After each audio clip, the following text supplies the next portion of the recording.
হেলাল, ফিলিস্তিনের রাফায় ইসরায়েলের স্থল অভিযানকে হামাসের বিজয় হিসেবে দেখছে যুক্তরাষ্ট্র। তো এ বিষয়ে আসলে সর্বশেষ কি তথ্য আছে আপনার কাছে জানাবেন?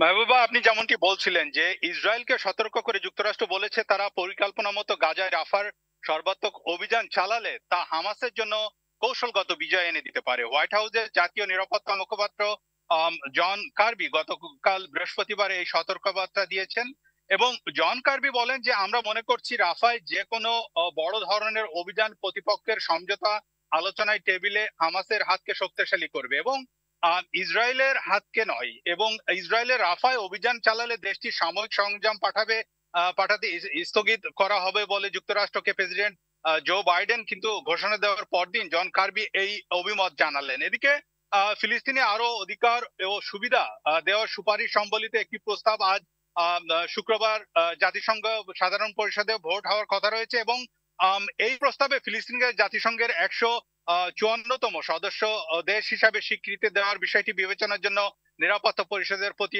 আহ্বান জানানো হবে। এবং এর আগেও গত এপ্রিলে এই ধরনের প্রস্তাবে ভেটো দিয়েছিল যুক্তরাষ্ট্র। ওই প্রস্তাবে ফিলিস্তিনিকে জাতিসংঘের পূর্ণ সদস্যপদ দেওয়ার পর তৈরি প্রস্তাব করা হয়েছিল এবং ফিলিস্তিনির দীর্ঘদিন ধরে জাতিসংঘের সদস্যপদ পাওয়ার চেষ্টা করেছে এবং ইসরায়েল তা ঠেকাতে পদক্ষেপ নিয়ে আসছে। জাতিসংঘের যুক্তরাষ্ট্রের উপরাষ্ট্রদূত রবার্ট উড গতকাল স্পষ্ট করে বলেছেন যে সাধারণ পরিষদে যে প্রস্তাব তোলা হয়েছে সেটিতে আপত্তি রয়েছে বাইডেন প্রশাসনে।